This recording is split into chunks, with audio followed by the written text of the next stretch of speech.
series of readers called Today's Work Playbooks, was a staple in elementary schools across Cold War America.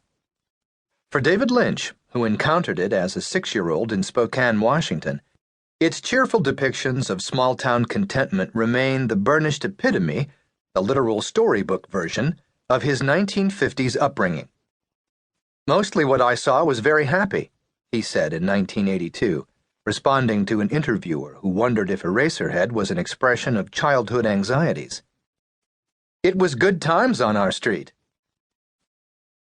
"It's morning again in America," goes the soothing opening line of Ronald Reagan's best-known campaign commercial, titled Prouder, Stronger, Better, an uplifting paean to the ideals of marriage, family, hard work, and home ownership. This dense, minute-long montage of everyday Americans doing profoundly American things saturated the airwaves during the election season of 1984, with the economy on an upswing and patriotic sentiment cresting in anticipation of the Soviet-boycotted Los Angeles Summer Olympics. Strings swell on the soundtrack as a narrator trumpets low interest and inflation rates. The gauzy images promise good times on every street. A boy bikes along a sidewalk on his paper route. A nuclear family proudly carries a rolled-up rug into their picket-fenced house. Children look skyward as a firefighter raises the stars and stripes. More than 54 million Americans voted for Reagan in his landslide re-election over Walter Mondale that year. One of them was David Lynch, who was also twice a guest at the Reagan White House.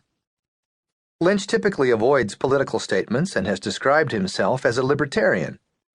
He directed a 2000 campaign commercial for Natural Law Party candidate John Hagelin, a fellow meditator, and voiced his support for the 2012 re-election of Barack Obama, albeit strictly in terms of a deep antipathy toward Mitt Romney. If you just rearrange a few letters, Romney becomes our money. I believe Mitt Romney wants to get his mitts on our money. The few times Lynch explained his support of Reagan, he provided entirely vague or superficial reasons. "I liked this one speech he read early on at a convention. I mostly liked that he carried a wind of old Hollywood, of a cowboy and a brush clearer."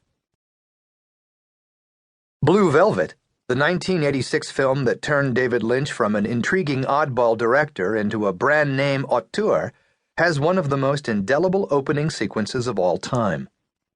We see a white picket fence fronted by red roses and a bright blue sky overhead as Bobby Vinton croons the doleful title song, his 1963 hit cover of Tony Bennett's 1951 standard.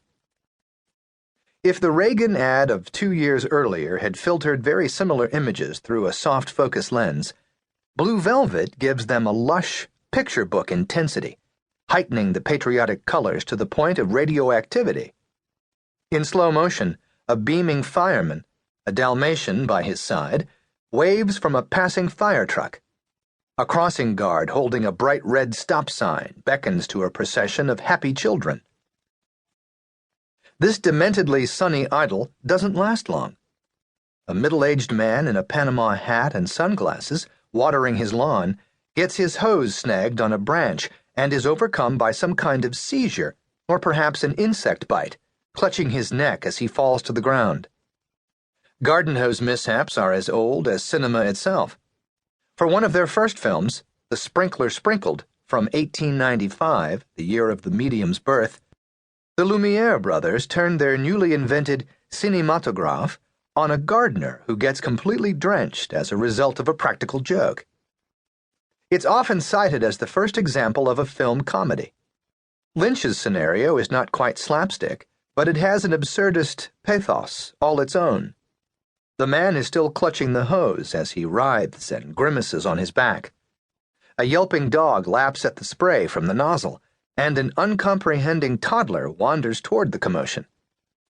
Lynch's camera moves beyond this awful spectacle, pushing past the wet blades of grass to reveal, in gleaming close-up, a swarm of pitch-black beetles as their ominous roar fills the soundtrack. Here, distilled down to a couple of minutes, is the story that Blue Velvet will tell.